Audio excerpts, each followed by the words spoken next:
Welcome to the At a Total Loss podcast, where lost moms candidly talk about their experiences with stillbirth that have left them at a total loss for words. It is through our stories that we hope to give you support, motivation, friendship, and maybe a laugh or two. But most importantly, we hope to give you light in the darkest moments of your life.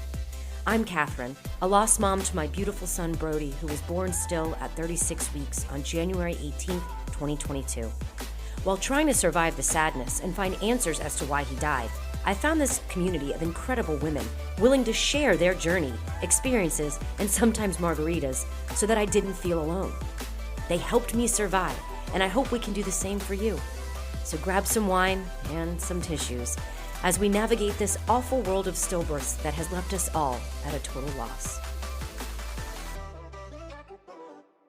I definitely think there's something here, and just the lost mom community is so amazing, and everyone's so willing and open to sharing and all that, for the most part, from what you and I have experienced, it seems like. And it just helps validate your feelings and know that you're not alone. And, you're like, am I crazy for thinking this? And like, someone's like, oh yeah, I felt that too. And it's like, okay, like, this is normal, although nothing about this situation is normal. But for lack of a better term, it helps, It's our new normal. Yeah, Yeah. absolutely. Yeah. So everybody's story, I mean, it's strange how we're all in the same community, but everyone's story is still different within the same kind of topic. So start me where you want to start, where you are and how long ago. And I know we've talked about all this stuff before, but just want to reiterate everything for anybody listening, what your story is. Yeah, absolutely. So I guess I'll start with at the beginning. In September of 2020, we, started to try to get pregnant and have our first baby, and we were lucky enough that we got pregnant right away, and we were super excited, and it seemed like, okay, this is great, everything's working out. So that was in fall of 2020. And we found out that we were pregnant with a baby girl, and we were so overjoyed. I remember we just did, the gender reveal with my parents around the holidays, and then with my husband's family around New Year's, and everyone was so excited and just really excited to grow the family, since my sister had been through a lot of loss on her own. It was like amazing. She had welcomed a healthy baby boy that previous April, and everyone was just so excited that, okay, like, the tides are changing. There's going to be another baby. Like, this is great. And throughout the pregnancy, everything was great. Checked all the boxes. I was 29, 30, 29, about to be 30 during the time of the pregnancy. So checked all the boxes, like healthy female, active, no complications, no prior health history, nothing of that regard. Every time I went in for a checkup, everything was great. Again, checked all the boxes. We went on a baby moon in January of, that would have been 2019 when we got pregnant, because it was 2020 when Grace was born. So minor detail, but January we went on an awesome baby moon. This was like right before COVID. There were just some talks that maybe there was going to be some, crazy pandemic, but nothing had happened yet. So we were so fortunate to be able to go on a honeymoon to the Bahamas, and we had a great trip, and we were just so excited, saying this is going to be like the last trip before, we're a family of 3, and for a couple that loves to travel and travel the world. It was exciting to us to think that the next trip we would have a little one with us. Fast forward a few weeks, and we were in the full-blown pandemic, planning a baby shower for mid-March, and that ended up getting canceled. So COVID, kind of struck us down there right away. And that was a bummer, being our first pregnancy and looking forward to having a joyous celebration with family. That got canceled. And then, we got further along into the pregnancy and everything. We were just patiently waiting. The weather was getting warmer. Grace's due date was June 19th. So we were just kind of waiting and doing at-home workouts, not seeing all of our friends and family, just doing what we could, going to the appointments alone, because with the COVID restrictions, we're still able to see all of us, but alone. And by all of us, I mean pregnant women. So, which is crazy, because at first during COVID, they hadn't even thought about that. They had to put like special orders in that, OB patients need to be seen during a pandemic. So at first there were a lot of questions, and, it was scary going into that phase of my pregnancy, the third trimester, with all these new protocols in place and COVID testing and this and that. And Grace's due date kept getting closer and closer, and I went in for my 38-week appointment. It was a Friday in May. Friday in June. And that was when they did the routine ultrasound, and the doctor had a hard time locating the heartbeat of the baby. Or not the ultrasound, what do they call it? The sonogram, or the sonogram. And I'm like, okay, like he's just having a hard time, getting the placement right. Maybe she's turned around or whatever. So I'm patiently sitting there waiting. And I had my phone. I'm texting my sister. I'm like, it's taking a really long time. I'm starting to get nervous. I'm like, I'm sure it will be fine. Maybe it's the machine. Maybe it's the doctor. You're still thinking like, okay, everything's going to be okay. And then they get the ultrasound machine up and running, and the ultrasound tech for the day had already left. So the doctor's like, I'm not really familiar with this machine, but I'm going to do my best to see what's going on.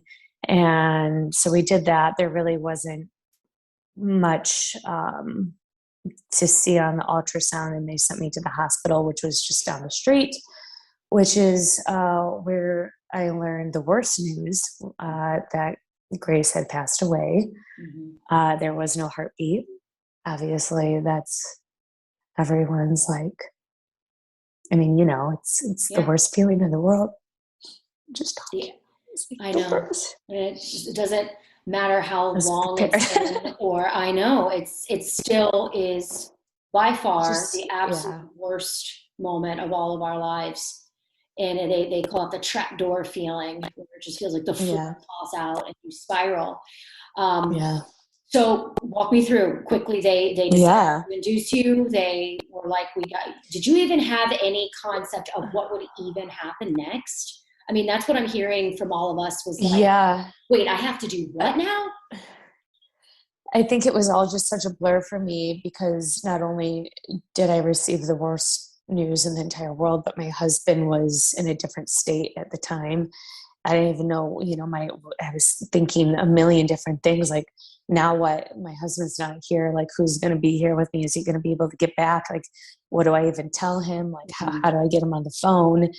So many different questions going through my head.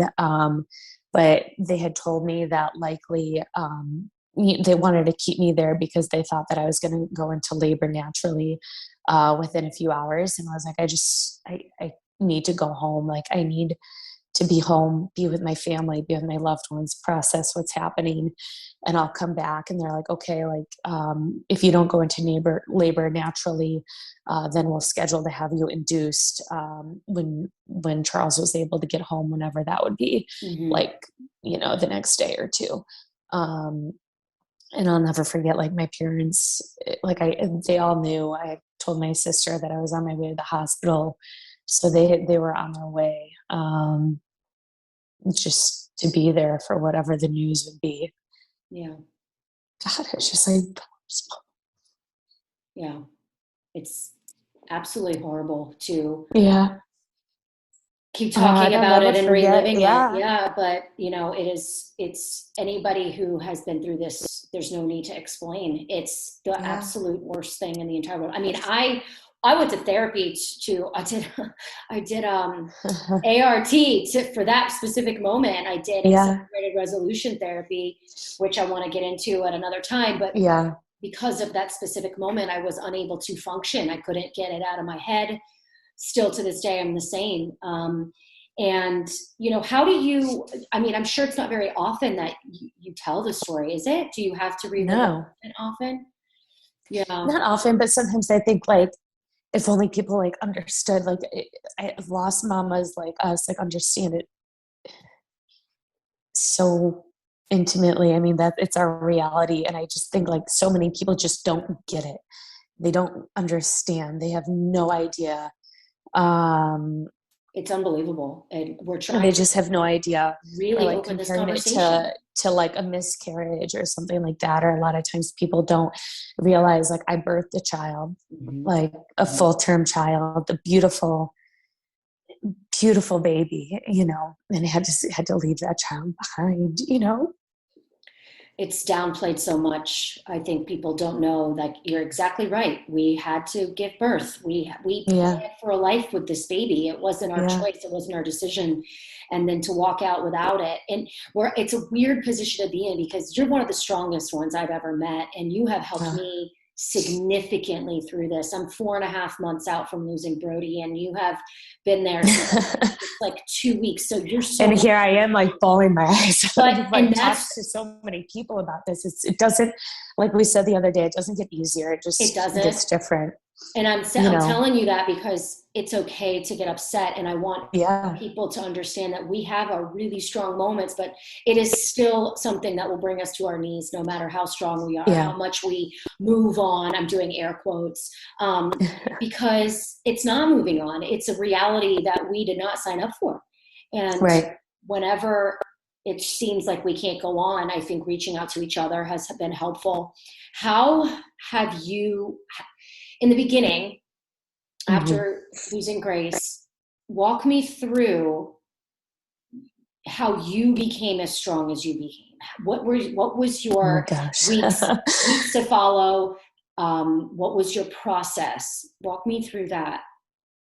Yeah, definitely. And I'll just take a step back real quick because I remember you had just asked like how did you know what was coming next? Now I'll never forget like just talking to my sister too. She was like you just have to get through. She was like, you just have to get through like the next few hours. She was like, you have to do this. She's like, it's gonna be the worst thing. She's like, you have to get through it. And like I'll never forget like just having that conversation. And she had gone through a loss at 20 weeks and miscarriages, and she was like, she's like, this is going to be just the worst thing ever. And she's like, you have to get through it. And I was like, I know, like I just you have to keep going. Have to There's get no through it. stopping Yeah. it. And in the days and weeks like following Grace, like Grace's death, yeah, it was really tough. I remember like sleeping was really tough, and we were just at home a lot. My husband and I just doing things together, like getting out, going for walks, and he was really strong. And I have him to thank. I don't know if it's like helpful or not, but he is a hospitalist and works in the ICU, and he sees death all the time. And with COVID and everything, it was just another level. He's seen mothers giving birth die. He's seen people die alone. He's held their hands as they take their last breath. And, so he deals with that with his job on a day-to-day basis. But it really threw us for a loop when it was our loss. Nothing prepares you for that. But in a sense, like he had, his training, I guess you could say, or like his method for dealing with grief and death and trauma. And while that was like helpful in a way, it wasn't helpful because like, you can't really apply that to something when it's so personal. But he was like, we have to get out of bed. Like, we have to do something. We have to keep continuing with the things that we were previously doing before this loss. Like, Mhm. and he was always like, one more year. Like, one more year was like our motto. We're like, okay, one more year, like get pregnant, get healthy. And he was like, Grace would want us to be doing something. Like, she wouldn't want us to be at home, like depressed. Um, and like, it was really important to us. I think a lot of people turn to unhealthy habits, Mhm. drinking, eating, whatever. And he was like, we're not going to drink when we're feeling sad or anything. That was like a rule. Like, if we were feeling sad, like, we weren't going to turn to something negative. Like, we would only like drink for, like, have a glass of wine or whatever, Mhm. in a celebratory thing. Cause we were like, we didn't want to go into like a dark downward Wow. spiral. Yeah. Yeah. So like, Interesting. that was really, and I don't know, maybe that's just, No, did you, um, in hindsight now, did that work yeah, for you? Did that work? Or I hear I, sometimes people needed that dark time, or was that helpful? I think for us it was helpful. I think there were definitely like other dark moments, like, you have to allow Mhm. yourself to like feel the emotion. Like, there were definitely difficult times where we were just like, wake up in the middle of the night bawling, or Mhm. tissue was always all over the house next to the bed, in the hallway, in the kitchen, like, because you just never know when it was like something would pop up and just trigger you. But we just really wanted to separate, like, you know some of these other, like, drinking and all that. We didn't want to drink if we were sad. We want to drink to like celebrate or whatever. So that was important to us. But yeah, like the one more year mentality, and just realizing like Grace would want us to be fighting for that future sibling for her. And like, she would want that more than anything. So Yeah. I just kept thinking, like, what would she want? Like, what would she want us to be doing? Like, what can we do to make her proud? Like, what can we do to honor her short little life? And that helped, like, just to change the thought process around it, to like do everything for her and like for Right. the future, and the promise of a brighter future.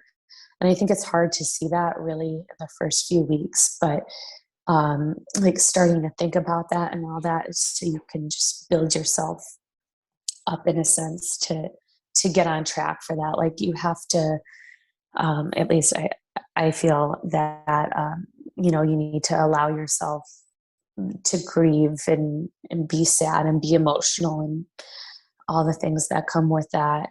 And there's like no pushing it off or anything like that. So you just have to like go through the phases. But throughout each phase, I kept, thinking like, okay, like, Grace would want us to be doing this or moving forward, Mhm. and Mhm. like fighting for that. So that was like a really big motivating factor for us. And the one more year, and at times I like, he'd be like, my husband would be like, one more year. And I'm like, oh my God, like, but what if it's not a year? Like, Yeah. um, Did it go and all fast, these or was things. it like the slowest, fastest year you can imagine? Yeah, definitely. The slowest, fastest year ever. And it's like, they say the days are long and the years are short. And it just, everything, like, it just all seems like a blur when you think back to it. I think we're still processing a lot of it too. Yeah. And you'll find, like, I was like, oh, okay, like, great, we're going to do this podcast, it'll be great. And like, I hadn't really thought much about it. But now that we're here talking, I was like, wow, there are so many different things. It all just kind of happens. And life moves so fast. And sure, there are times where I stop and I try and like reflect on things, but probably not as much as they should be. And it's just moments like this that really kind of awaken you again to think about certain things in a different light. And Yeah. it's really helpful. Good, good. It's Yeah. always about the healthy balance. I think a lot of times in grieving communities, there's just a significant amount of heavy grief, and it's consistent and Hmm. constant. And then there's some that they don't allow themselves to grieve. So they're happy and they're Hmm. pushing forward and they're staying busy and they don't allow themselves to reflect. And I think neither one of those is very healthy. I think it's proper. It's good for us to have that middle line balance of, I'm going to allow Yeah. myself to reflect on what happened, but being able to pull yourself out of it too. I mean, I like your mentality of this is not what they would want for us. Otherwise, if we let ourselves succumb to the feeling, the grief, the sadness, and we lay down, we don't get back up, their names will die with us. Their thoughts, their memories will die with us. So how was your support system right after? Yeah, it was, Charles was really helpful, and you'll find like, my family was really supportive, and I was just thinking like it was really a unique time and a unique time for you. Like we're still not out of this pandemic really. And when you experience, I cannot believe you did that during COVID. Oh my gosh. Yeah. And I'm just lucky that my husband was allowed to be there with me, that the one person. So no one got to meet Grace. No one else got to hold her. It was just Charles and myself. And that breaks my heart, I think, to this day. Like, I can't believe that no one else got to see her and hold her. And sometimes I'm like, does that make it less real for them? Or like, should we have done a funeral? Like she's cremated, or should we have done something, because I feel like, a lot of people just don't fully quite get, exactly, what has happened. But, I think COVID has really changed the grieving process. And at a time when we were going through such a life-changing, monumental loss, like we couldn't be around family like you could years past. It was really difficult to navigate that. Like people wanted to be around us and wanted to support us, but they didn't know how. And so there was a lot of flowers and a lot of food, a lot of meals, a lot of texts, and people just saying and thinking about you. And my family was able to be here and be with us a lot of the time because they're nearby, and we were outside a lot. And but it was hard because we really wanted to be close to family, but it was difficult to be close to family. Like Charles's parents are in their late 70s and in Michigan, so it was hard to physically be with them. So it was really hard to navigate that literally in the middle of a pandemic. So we did feel like, alone a lot of the times, but, the people that were closest to us were really here and supportive for us, whether it was like my family or, his family calling, checking in, doing what they could from a distance. Some of my closest friends, my sister, and that was really a great pillar for me because she had been through the loss of her own. And it really, it's just so crazy. Like, who would have ever thought that the two sisters would be going through, these losses? But, it was just nice to have someone so close to me that could really get it and be like, oh my gosh, like, did you see like such and such is having a baby shower? I'm like, I can't even look at it, or I have to unfollow them. It's just too much for me. And she would get it. She'd be like, totally. She's like 100%. She's like, and you need to do like whatever you need to do to feel okay on a day-to-day basis. And again, it's like, that brings up another point, like social media and like all these, we're constantly surrounded by so many things these days. And it's like just hard to navigate. But yeah, so my family, Charles's family, and some of our closest friends were just really great support systems. And you'll find like some people will grow closer to you in loss and really get it and ask you about your baby specifically, like how, or like, oh, like thinking about Grace today, and they'll say their name like that more than anything, or, just means everything. Like when those people close to you, like bring up your baby and like want to mention them, that's like my dream come true. I want people to ask, I want people to acknowledge my child that may not be here physically with us on earth, but is very much here. Absolutely. So, and that like those people like just really like stand out to me, the people that like get it. I'm just like so grateful for in my life. And there's probably like, like 10 or less people like other than my family, in my life that are at that level that get it. That's and wonderful. Those people are just amazing. Good. It's hard to find in the lost moms. So the lost moms are amazing. And gosh, yeah. Like I didn't really know any lost moms.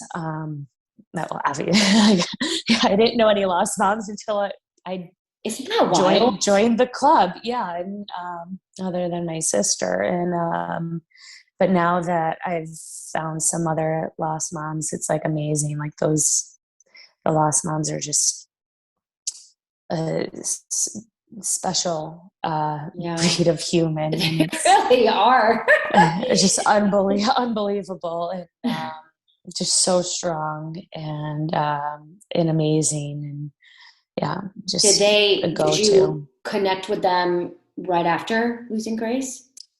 How did you find them? It took a while to get into the community. When I was ready, and I don't remember exactly when the moment was, but I started looking more into loss on social media. It's like everyone's ready at a different point in their journey. And I just remember like I was ready to like take that dive, I guess. And I had found some accounts and I was reading through different stories, and it was just like this constant like ugly cry fest of reading these different stories and just realizing like, wow, like there are so many stories out there like my story and other moms who have been through loss. And I had found a few and started like messaging or following, and then the relationships just kind of like naturally happened from there. And just saying, hey, like I'm a new lost mom, like I'm following your story, and like thank you for sharing and being so open, raw and like real, and sharing your story. Because it helped me at that moment, and it still helps me to this day to like see other lost moms' journey and like where they're at in their journey and what they're doing. It's just amazing. It's now it's a part of my day-to-day life, I guess you could say. Oh, it is? That's great. Yeah. I mean, whenever I have like a following, like with some of these other moms, like we talk like on a weekly basis. And this other lost mama that I met on, through social media, Megan, who I introduced you to. Well, I would love to introduce you to, but I sent you her account the other day, and there's another lost mama. And I just, have this like deep connection with these people, and I follow along with their stories. And it's just great to see where they're at and what they're doing. But it's wild when you start to talk to all of them. Like I said, there's just so many different stories and so many things that happened. And have you found that most of them have a cause for the loss, or most of them don't have any answer? Very vague. So many vague answers, or like this led to that, but like no specific, okay, well, why did that happen in the first place? Unbelievable. And like healthy people, and I think like you and we have talked about this, like, okay, we checked all the boxes. There weren't really, any indicators, leading up to these awful moments. So I think just for me now, I want to, how can we change that? Like, how can we change the process to do more screening? At the end of pregnancy, I think is like super important. Like the like last 10 weeks, I mean, honestly. Yeah. Did they like congratulate you at like 30 weeks for making it? Like, congrats, you made it. I'm like, cool. Yay. Nothing can happen. Yeah. Yeah. Like now what? Oh my gosh. Yeah. Then it's like the appointments get less and less and less, and you just go in to hear the heartbeat and all that. And it's like, that's not a great indicator of anything. Yeah, because you didn't get a solid reason, did you? All we know is that Grace had a hypercoiled cord, and that ultimately cut the oxygen off to her. And why did her cord hypercoil? We don't know. We have no answers for that. And could we have seen that earlier? And there's just so many questions, like, and I try not to beat myself up too much over it. Cause like, even if we did see that the cord was hypercoiled, then what? Right. When is there enough time to act quickly? And I think that's why it's so hard for a lot of these situations. Like, okay, if we do see something, like, there's only so much that you can do while the baby's still in utero, or, what can you do to get there's so many different scenarios. I mean, I'm not a medical professional by any means. But from what I've learned, sorry, I don't know if you can hear it. Mary's just waking up in the background, but, well, that's a good time to intro her. yeah. So yes, Yeah. you did have another baby. Yes. I About did a have year another later, healthy right? baby. Yeah. Grace was born June 6, 2020. And my doctor said, okay, after 3 regular periods, you're welcome to try again as long as everything else was going well. And I was like, great, like, okay, like 3 healthy periods, let's go. I'm going to get myself like back to, pre-pregnancy. I'm going to prove to everyone like that I'm ready, at least physically. Right. Mentally, that's a whole nother true. story. But, and even when you think you're in a mentally strong place, like you're never ready for like what comes next. But so I just fought really hard that summer, all summer long, to get my strength back, because it was really hard after pregnancy and loss and 6 weeks of grieving and not being able to be physically active, which is such a big part of my life. That was really tough. But yeah, I fought really hard to, get healthy. Not that I wasn't healthy, but just to get to a place that I'd be healthy to carry another child and get pregnant again.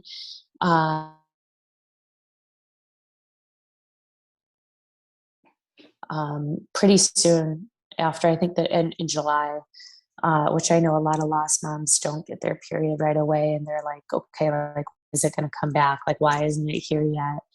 I've talked to a few people who've had that. And so we started trying, and we got pregnant September 2020 with Mary, which was crazy because it was the same timeline with Grace.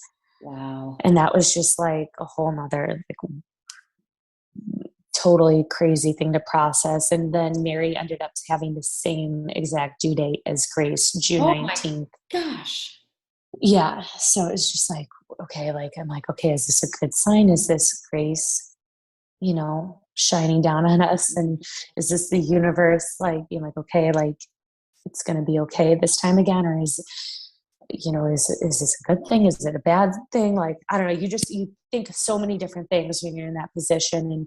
And as much as I was like, okay, like, all I could think about was like getting pregnant, having a healthy baby. That's all I could focus on. And then when that moment finally came, it was like, okay, positive pregnancy test. It was like a whole nother whirlwind of the grieving process, like guilt, like, okay, like this baby's not going to replace Grace, and just there was a lot of guilt that I was feeling, like, okay, like, I don't even know how to describe it. It was really, really difficult, and like to just be pregnant and have to go through 9 months after everything that we had just been through, and just make sure that we were doing everything that we could to really keep an eye on the pregnancy. It was just emotionally and physically, it was really tough. And there's another lost mama, Megan, who recently shared a post that kind of touched on that, and was like, thank you, because it's so hard to put into words what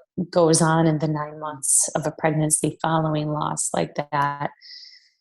Nothing ever prepares you for that, but it's all, the fight is so worth it, just to hold the baby, for that hope of holding a baby. And we welcomed Mary June 8th, 2021. So that was a really difficult time too. Like, we were trying to honor Grace's first birthday, June 6th, and preparing to welcome Mary. So it was just a crazy, like, juxtaposition and overwhelming whirlwind of different emotions, and just scared, like, okay, like, we were inducing with Mary, and we had to fight for that, actually, because everyone, our healthcare team wanted us to induce at 39 weeks. And we're like, why? If this baby is healthy at 38 weeks, like, we have no reason to put ourselves through the mental angst of, having lost Grace at 38 weeks. Like, we just wanted to welcome a healthy baby and bring a healthy baby into this world, like as soon as we could, like without jeopardizing anything for the baby's life, of course. But we had to get sign off from an MFM and some other doctors to induce early, as they call it, at 38 weeks. But so we got that approval and we induced right at 38 weeks. So we knew that Mary would be coming. Hopefully on the 8th, and she did. It wasn't a long labor process, but so we had to fight for that. And so did my other lost mom. A friend had a similar situation. She lost her daughter on the same day we lost Grace. Oh my. Yeah, it was just, I'm telling you, the universe sends these crazy. Was she in the signals. same town? Where was she? No, she's in Texas. She's in Texas. Okay. So this is a lost mama that I had connected with through social media. Like after Grace's death, I had come across her story, and I'm like, this is unbelievable that she lost her daughter at 38 weeks too, on the same day. And her name is also Megan. But wow. it was just eerie. She then was pregnant around the same time I was with her son, Jack, and she had to fight to induce at 38 weeks early too. I'm starting to learn a lot about this. And I don't know if it's a state law. I don't know what it is, but when you lose, and when you are someone like us who is very healthy, low risk pregnancy, treated very casually, and you're kind of like, I trust my body. It's going to tell me when the baby's ready. I'll carry all the way until they're ready. You know, when we lose them, despite all of our efforts, we have the horrible realization that they're safer on the outside of us than they are on the inside of us. Right. And we can't help but think that way. And because something happened without our doing and without choices that we made. So it's crazy to me that they fight with us on it. And I get it. They don't want to be liable. I get it. Right. But I'm at the point, I lost at 36 and a half, and I'm like, cooked at 37, you're out. Yeah. Let's go. Like I'm going to be in the bed, strapped up, moving in, you guys, get my laptop and work until it's time, because, and I've talked to a few lost moms here too, that I've lost around 37, and they lost around 38, but the other two were born at 37. So they're like, why would I go past 37 ever again? Why? It's pretty incredible, these conversations. And I'm not going to blanket statement, but we all have certain situations that we really need to look into. So I'm happy to listen to you. And that's another thing. Yes. This has been an ongoing message throughout our community. It's like, especially your first pregnancy, you're like, okay, you guys are in charge, you're the professionals, you know, what to do. And I'm going to do my best to listen and all that. But at the next round after loss, it's kind of like, I'm going to be my advocate right now. I've got to put my foot down. This is how it has to go. Because at the end of the day, the only person looking out really for the best of you is you. And I think a lot of it comes down to the liability issue of things. But like I was prepared to like go to battle for the 38 weeks. Like we were not giving up on that. And I was like, whatever we have to do, just we every day following up. And I'll never forget with Mary, like you were saying, like, I'll be there, I'll be strapped in the bed, just like waiting. Like, I was like at the doctor, and my team was great. They're like, whenever you want to come in, if like spur of the moment, like you're like, I need to come in, like just double check everything is okay. Like call us, we'll get you in. Like they would bend over backwards for me if I needed it. So I was trying like not to be crazy and like there every day, but like if I could have, I probably would have. I mean, I could have if I wanted to and had like endless funds, but I could have gone in every day. But I was going like twice a week for I'm drawing a blank on it now, but the non-stress tests. Okay. Like twice a week at the last, like however many weeks I was in there, twice a week doing a non-fetal stress test, the stress test. So. Wow. Yeah. I mean, you did what you had to do. Were they hyper focused on the cord this time, or were they just more like, we're just going to, that was like a big thing for me too. I was like, okay, well, we need to like double check the cord. Like, what can we do to get a better picture of it? And, they were aware of it, and we had done it, an extra ultrasound, like a few extra, maybe 1 or 2 extra ultrasounds later in pregnancy, because they really don't do an ultrasound late in pregnancy unless for whatever reason, the doctor recommends it. So of course, now the second time through, you bet I was on top of that extra ultrasound. I was like, I don't care. I want like the best ultrasound, whatever we need to do, to get a good look at the placenta, and the cord, because the placenta is like equally as important. All of it's important. So, we got a good look at things and everything looked good, but they wanted to make sure all that was good. Right. And again, like hearing the heartbeat doesn't tell you much. Like you have no idea what's really happening in there.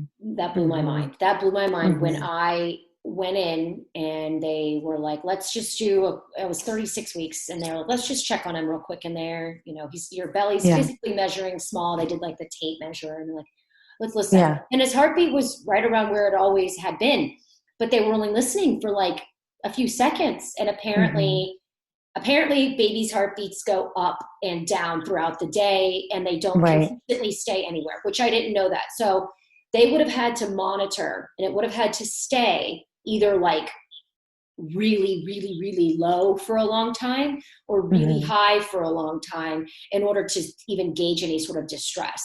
So I was like, what? You mean if you had put that on him and it showed that he's typically like 141 to 144 was his heartbeat. If it had dropped all the way to like 99, you still would not have been concerned. And my OB at the time was like, it would have had to stay there for a while for us to be concerned. And I'm like, you're kidding. So even if I was like, just listen again, she was like, no, we would have had to literally keep you here for hours to make sure something was wrong. So I can't tell what's in our hands and what's not anymore, to be honest. Yeah. And I think that's a great point. Like what you're saying, like, we don't really know these things, or we're like, oh, like we're going to do the heartbeat, but you don't know like the backstory, or like, oh, like don't eat lunch with me. Like they tell you do these certain things, but like the why behind it, or like, what are we getting out of this? Or why are we doing this?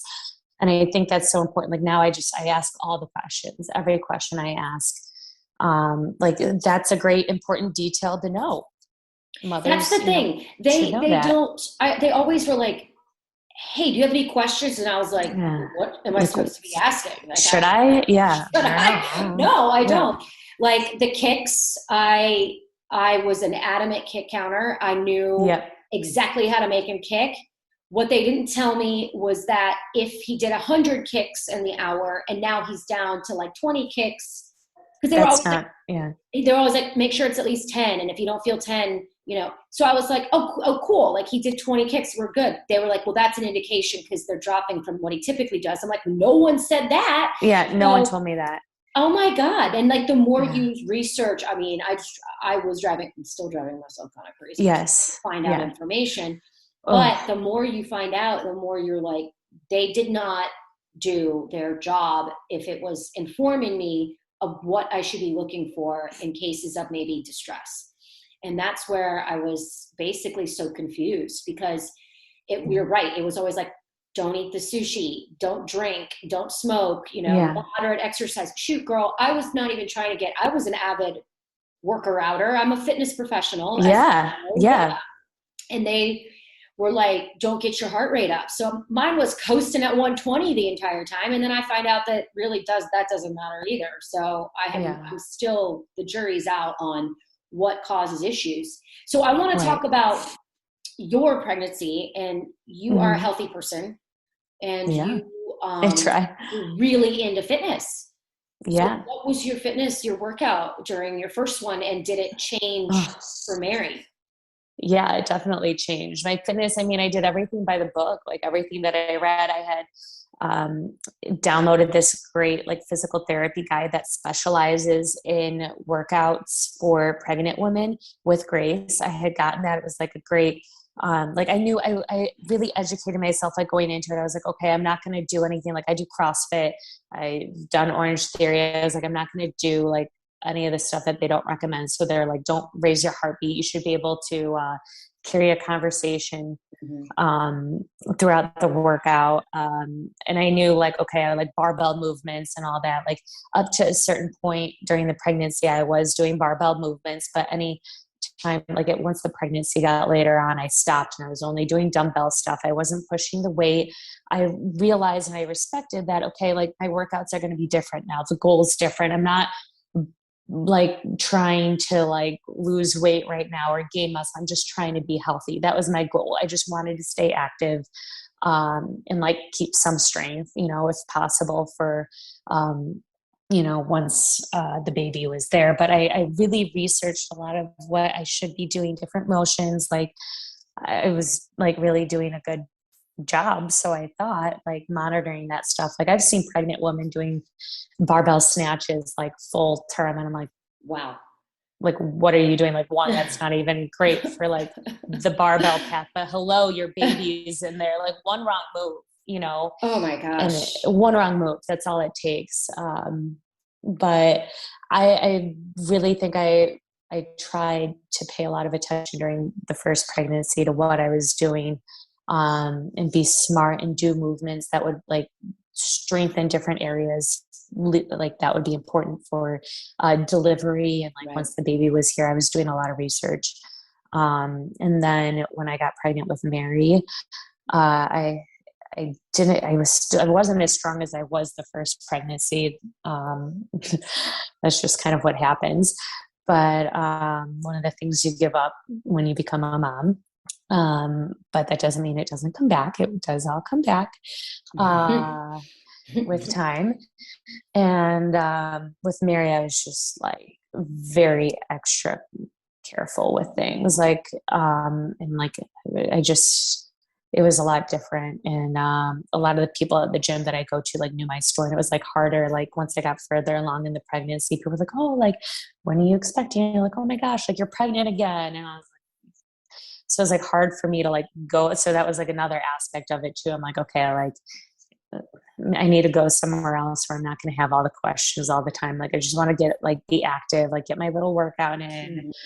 But I was like, I definitely like slowed down a lot more with Mary, and like just not that anything I was doing with Grace was like wrong in the with the first pregnancy, but second time around, I was just scared. I was just terrified. Like you second guess everything that you do, you know, and you're like, should I, could I have done this differently? And I truly think that I did a good job with Grace, but like with Mary and all that, I was just, I'm not taking any chances, you know? That was a good piece of advice you gave Yeah. me after, because for some people, I mean, you and I are similar. The working out is just not even for aesthetics. Sometimes it's just an outlet. It's to stress and feel better. Something that you can sign up for, turn off your phone for, you know, have an hour and then you leave. Yes. But you said it best to me. You said, just take your time. Don't go too hard. Don't just get obsessive with it. Don't go too strenuous. Let your body heal. I mean, we had a baby, we at the time, and we still gave birth. Our bodies were not the same. And any changes that had happened, we had to address them. We couldn't just go right into it, because I know you had some things going on, right? Circulation. Yeah. So I definitely, that advice came about because I had put myself through that. After Grace, I was like, all right, like I'm going to get back to being strong. And I was like every day, like I was going for a run, going across it, going to Orange Theory, going across it. Like I was just so determined, you know, to like get physically fit and like get pregnant again. But like if I had had a healthy baby, would I have been pushing that hard? Probably not, you know, but it's like you're in such a different headspace that like, you know, you want that as an outlet and you want to like prove to people almost and prove to yourself, like, I can do this. I can do these things that are tough, or, you know, it's like this weird mental push that we have. Yeah, we're chicks before anything else. We just are those people like, who like to do that. Yeah, like, oh, I can do that. But then when I did get pregnant, you know, that's a short time in between. That's 2 back-to-back pregnancies. That's a lot of strain on your body. Not to mention the mental strain that we're under. But with my pregnancy with Mary, I had some pretty bad varicose veins in my right side. And this is just like speculation. Like, I don't know. No one can really say for sure. Like, had I have let my body heal a few more months, like maybe, because there was a lot of pressure on the right side, like maybe things would have healed a little bit more internally, because the healing process is so much like maybe you look from the outside, like, you hadn't given birth 3 months ago, but there's still a lot of change going on inside of there. Your uterus, was as big as a watermelon. It needs to shrink back down. Like maybe had I have like given my body a few more months, would I have not gotten the varicose veins? Because now I still have leg pain. And stuff like that. And I don't regret it by any means, but now I'm in a different headspace where I can think like, okay, like, could I have waited? Should I have waited a little longer? Like, like you don't know, you never know, but it's like, just be patient. Like, give your body grace, time, healing. And I think, we learn a lot from that too. Just like being patient. But it's easier, like a lot, sorry, what am I trying to say? Easier said than done. Right. Right. Especially given everything that we're going through and been through and fighting for. It's like patience doesn't really exist. Yeah. Well, our expectations are certainly lower. Yeah. So where are you in your grief? How are you doing right now, 2 years out, coping wise? Yeah, we just, I want to say celebrated. I don't know if that's the right word, but I do think there's a place for it. Grace's second birthday. Mm-hmm. And I want to say celebrate because to me, I want to like have the cupcake with the candle in it and give her a little celebration. My husband's always like, there's nothing to celebrate about that day. I'm like, I get that, but also like, she deserves that celebration. So it's really tricky. So, having just passed that milestone in Mary's first birthday, the grief definitely looks a lot different these days. Mm-hmm. Like having Mary who just turned 1, a lot of times I think, okay, like what would Grace have been doing at the same time, or what would she be doing if she were here? Like what would she be learning? What would she be saying? And it's now this life of what ifs, and again, like we've been saying, it doesn't get any easier. It just gets different. And I'm so blessed and so grateful for our miracle Mary. She's like truly the greatest blessing and such a good baby. And she just brings so much joy to so many people, she's just like a symbol of hope to so many people. And like, that after something so terrible, there can still be something amazing. Yeah. And she is just such a light. So she definitely, like having her here, like definitely has put us into a different stage of like the grief factor. Like that definitely helps, but there's still a whole nother aspect of it too, just like the what if and all that. So it's just different. And I think, developing this relationship, like a day-to-day relationship with Grace, or like talking to her, and, she's got I have her lit like a little setup where we have a candle that's like her dedication candle, or like anytime we want to feel closer to her, lighting the candle and stuff like that. But just like thinking like, or like sometimes I'll see things or a certain flower that reminds me of her, and just thinking like, oh, hey, Grace, and like having that relationship with her, like building that and finding that, and growing that relationship. So we're just every day. That's beautiful. Like, a process, but of course it is. It is. But you sound good, and you've been such a light in this process for me. So thank you for that. And I'm sure whatever I can do. More conversations to come. I don't see them ever ending, because it doesn't end. I do I always ask at the end here, what message do you want to leave for a lost mom, whether it's they're brand new to this or they've been looking for something that they needed? What message would you leave them with? Oh, that's a great question. I think just like to never lose hope. and to never stop fighting for your family, whatever that family is going to be. And there's so many definitions of family.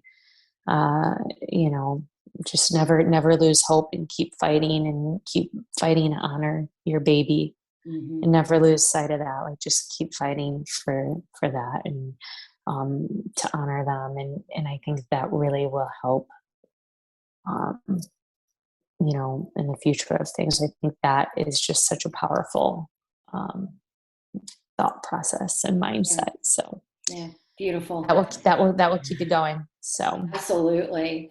Well, girl, I'm gonna turn off the record, but thank you so much for doing this. And if anybody wants to reach out, is that cool? Where can they find you? Yeah, absolutely. They can reach out Instagram or email. My email, I think you have my email. You can share that, my Instagram handle. Yep, I can share that. I think that's the best probably these days without getting too personal. But or any lost mom, I'm always happy to text, call. I mean, a friend of a friend introduced us. Like, I'm always happy for that. Like, anyone, like if it's a friend of yours or whoever, like, just make the introduction. I'm always available for any lost mom or anyone that wants to learn more. I'd make myself available in a heartbeat.